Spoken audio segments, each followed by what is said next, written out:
Welcome back to another video. We're going episode 2 this week of the boxing podcast. So we're going to review the fights from the weekend: Canelo versus Munguia and Inoue versus Nery. We're going to preview Lomachenko versus Kambosos that's coming up this weekend. And also we're going to discuss any news, and there has been quite a bit this week in the world of boxing. So we'll start from Las Vegas, Cinco de Mayo, Canelo versus Munguia. Very good fight, in fairness. It panned out pretty much as I expected. I think I called it 8-4 or 9-3 to Canelo. I had it in and around 9-3, and obviously the knockdown. I think it was round 4 in the end. Canelo caught Munguia with an absolute peach of an uppercut. Munguia was hurt. You could see his legs weren't quite working, but he's incredibly tough. That's kind of why I leant towards a points decision for Canelo rather than the KO. Munguia had his moments. He started very well. First couple of rounds, I don't know if he got a little bit drunk on his work maybe, and left himself exposed, because he did a few times late in the fight, and obviously in round 4 when he got nailed with that uppercut by Canelo. But yeah, Canelo kind of figured him out, and the difference in speed was the key factor, really. Munguia is a good volume puncher. Canelo's chin, as we know, is all-time great worthy. Golovkin nailed him with his best shots, and Canelo didn't budge. So Munguia didn't have the power to sting Canelo. That was quite evident. Canelo kind of was in cruise control. I think Munguia unanimously won the 9th round on all the cards. He definitely won that. Saw Mike Coppinger gave round 9 to Canelo, but Munguia definitely won that round. But yeah, it was kind of easy enough work for Canelo outside of that. There's a bit of debate around round 12 where he nailed Munguia. I think it was a right hand over the top, and then there was arguments whether he propped him up or whether he didn't. You could see Canelo did respect Munguia. He had a lot going on with Oscar, outside the ring in the press conference and whatever it may be. But there's clear respect for Canelo there with Munguia. I'm not sure whether he held him up or whether he didn't. But either way, it was a solid performance from Canelo. Munguia undefeated, had quite a heavily padded record, in fairness, heading in, but he gave a good account of himself. He can go on to still be in big fights and still win big fights. But right now, I think he's 33. Canelo, he still has enough in the tank to be dealing with those kind of fights. Looking probably like his WBA mandatory Edgar Berlanga in September.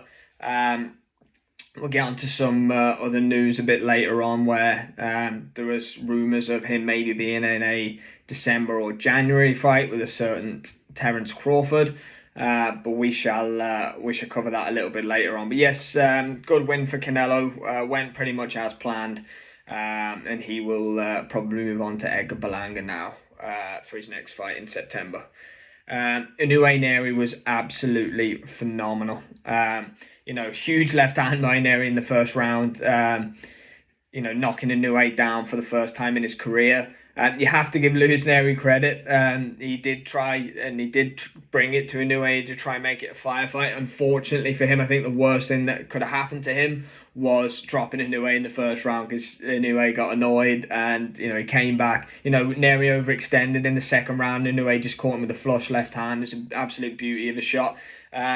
But yeah, I think Nery was just trying to hang and counter punch, and pretty much just try and replicate what he did in the first round. But Inoue's too smart of a fighter. He's too good. And then it was pretty much all one-way traffic for Inoue after that. Nery had his moments. I think he got dropped again. It was round 5 for the second time. How Inoue gets that kind of power from such a short angle. I think he was kind of almost sat on the ropes, and he just got Nery with a left hook, I think it was, and barely had any bat lift or anything on it. It's just pure power. How he creates that power from that angle is just frightening. And then obviously the finish, just that right hand. Nery was just gone after that. It was systematic beatdown really after the first round. The difference in power and speed, again, talking about Canelo and Munguia, the difference in power and speed with Inoue and Nery was pretty obvious, and it was good to see him actually face a bit of adversity, because Nery dropped, and then he did try and put it on him afterwards. Obviously with Inoue, let's be fair, he's fighting above his natural weight. Whether it's one weight class, two weight class, we don't know. But it kind of begs the question, I guess, to see how how far can he take it? For me, the champions at 126, Luis Alberto Lopez, he has frightening power. See what he did to Michael Conlan. Obviously he beat Warrington on points, but he has huge power. If he catches Inoue on the chin, what happens? You got the 5v5, Nick Ball against Ray Ford. Be a cracking fight. Could Inoue move up and face one of those guys for the WBA featherweight championship? But I think he's going to fight Sam Goodman next, the Aussie. He brought him into the ring after the fight for September, I think they were talking about. But if Inoue does win that, defends his undisputed super bantamweight honours, he's probably going to have to move up. I don't see many other challengers hanging around that weight for him. But those guys at featherweight, if Nick Ball versus Inoue, who knows? These are great fights. But again, Inoue for me, it's between him and Crawford for pound number one. But it's very hard to back against Inoue at the minute. The guy is just an absolute magician. So good. Can fight great defensively, great offensively, huge power, entertaining. Selling out 55,000 arenas in Tokyo. There's a bit of drama going around about whether he needs to be fighting in America or whether he doesn't. But for me, he's selling out 55,000 arenas in your homeland. The people have to go to you. You don't necessarily need to go to them. So we'll preview Loma Kambosos quickly. It's taking place in Australia. I think Kambosos got a bit of a point to prove. From being honest, I think he's kind of built his name off winning all the belts from Teofimo those years ago. He looked pretty lackluster. I mean, obviously Haney's a class above, let's be honest. But the Maxi Hughes performance in his last time out, it wasn't exactly a good performance from Kambosos. So, obviously he has the win over Lee Selby in his career and stuff like that. But for me, he caught Lopez on a bad night. He's going through some stuff, I think, a divorce, and he fought really emotionally and recklessly, which he can do. He's a bit of an up and down character, Teofimo Lopez. So, but I don't know if that was, Kambosos being elite and amazing, or whether it was a Lopez off night. Obviously, Kambosos did what he had to do, and credit to the guy. Brilliant. But I think if Loma's got anything left in the tank, and it's the Loma, not necessarily the Loma of old, but just if Loma is Loma, I think there'll be opportunities for him to actually take Kambosos out late. Kambosos is tough, but Loma's probably got a little bit of a point to prove too. But for me, I actually had Loma maybe edge in that Devin Haney fight. But it makes sense. It's a good fight for both to be having. It's a big fight for both, I guess. But yeah, we'll see who comes out on top of that. But for me, Lomachenko should win comfortably if he has anything left in the tank. I don't think Kambosos has the tools and the skills to be living with Lomachenko, to be honest with you. But we'll watch it. I'm looking forward to it. But for me, it should be a comfortable Loma win if he has what he needs to in the tank. Quite a few things happened this week in the world of boxing. First off, I'll cover is, unfortunately, Artur Beterbiev is out of his June 1st fight with Dmitry Bivol for Undisputed, which is heartbreaking. We all wanted to see that one massively, but they will reschedule it. I think what's happening with that card now is Wilder versus Zhang is going to take the mantle as the main event in the 5v5. Bivol's taken a stay busy fight, just defending his WBA belt against Malik Zinad, who he fought in an IDF eliminator, I think it was, maybe a couple of weeks ago max. So it probably does make sense, to be fair. There's no point getting in the way of the Undisputed fight. That's clearly not the main event on the card. Wilder Zhang's a good enough main event. That's going to be fireworks. You have Ball against Ray Ford and lots of other good fights. Dubois Hrgovic, still a great card. Unfortunate we don't get that fight, but I think Beterbiev is out now until September, October time, so you're probably just going to get a reschedule on that fight for that one.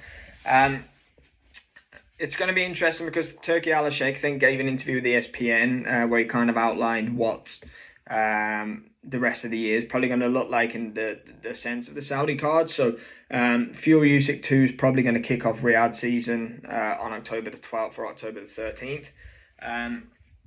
That's going to fit right on the timeline of Benavidez against Bivol against Beterbiev, which are they going to do two separate cards? Don't get me wrong, they're doing Fury Usyk now, May the 18th, and they were doing Bivol Beterbiev 2 weeks later, so they probably could go two separate cards. But I know they wanted Benavidez to fight the winner of Bivol and Beterbiev around that time, but now that's been scuppered with the Beterbiev injury, so we'll see how that plays out. He mentioned a UK versus USA 5v5 happening in December, so a lot of Eddie Hearn's fighters, he's got a lot of presence in the USA. Warren obviously a lot less, so you could get Matchroom versus Matchroom fighters on that. Obviously a lot of UK fighters are going to be queuing up to be on that card. So the kind of announced there's going to be 7 Saudi back shows this year. Obviously you've already had AJ and Ngannou. Fury Usyk is coming up. Then you have the 5v5 Queensberry versus Matchroom. Crawford Madrimov coming up in August. AJ's going to be headlining Wembley in September on a Saudi back show.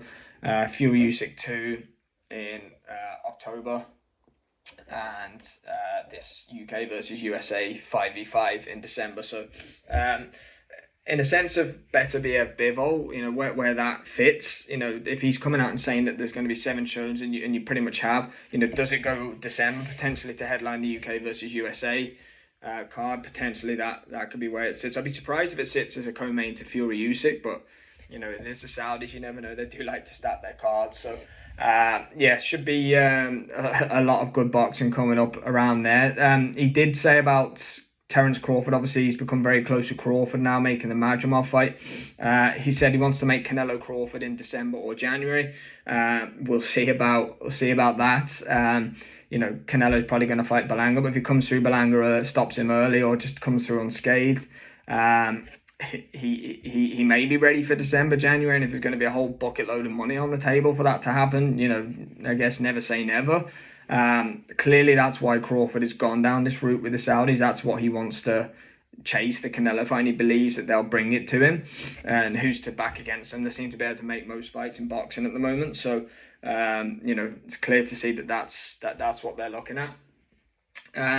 Unfortunately, Ryan Garcia tested positive for banned substance Ostarine. He's blamed supplements. Supplement companies come back and basically said that no, there's no trace of Ostarine in our products. He's requested the B sample. It's a bit unfortunate. It was obviously a fantastic performance, April 20th by Ryan Garcia. The dark cloud of PEDs and banned substances. We'll see what the B sample comes back with, but it doesn't look good. I know Team Haney are pushing for a no contest for that one now, which if the B sample comes back positive, I think is probably only fair. But the repercussions of it are going to be pretty big. We'll see what it means for Ryan Garcia. Haney said he wants to be nowhere near a ring with Garcia again, but obviously on the back of in his words, Garcia being a cheat. But we'll see where that one goes. At the end of the day, we'll see what the B sample comes back with. It looks pretty damning, the evidence, if the B sample does come back positive. But I know there's been a lot of talk about Garcia's tests leading into the fight all being negative, and he's basically saying, so why would I start taking PEDs on the day before the fight, and so on and so forth, which does make sense in fairness. So I don't know, prefer to just see how that one unfolds rather than speculate and form an opinion on it. But yeah, there's lots of good coming up. Just last one to cover on that Turki Al-Sheikh interview with ESPN. He did say he wants to make Fury versus AJ in March. He didn't say whether that would be in the UK or Saudi Arabia, but he did mention the possibility of that happening. So Fury would have to go through Usyk May the 18th, Usyk October the 12th or 13th, and then AJ in March. AJ's probably going to fight either Wilder or the Hrgovic-Dubois winner, which would probably be for the IBF belt, I'd imagine, in September. So they'll both be on a similar schedule, September and October. but yeah, we'll see. We'll see what comes of that one.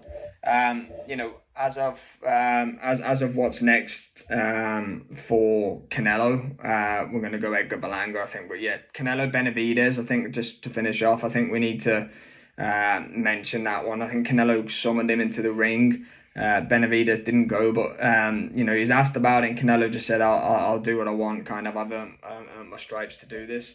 If Canelo can fight Terence Crawford and David Benavidez in his next after the Berlanga fights, he could potentially go down as one of the best ever. Definitely the best of this era, definitely arguably the best Mexican of all time. That would be incredible two fights to finish what's been a fantastic career. So let's hope for that. Canelo doesn't really seem the type to ever want to duck a challenge. Just rounding off on Inoue as well, kind of how far can he take the weight? I saw Ariel Helwani said about him fighting Tank. Can he take it to 135, 140? I think we need to just relax on that a little bit. I think 126 for me is probably the maximum weight. So moving up one more for Inoue. 130, an absolute push. But you have to remember he's fighting above his natural weight already. But he's so powerful that he can kind of get away with it. But the talk of Tank and the talk of 135, 140 pounds just seems a little bit far-fetched for me. But yes, as always, thank you very much for watching. That'll do it for episode 2 of the Boxing Podcast. Please like and subscribe and get involved in the comments.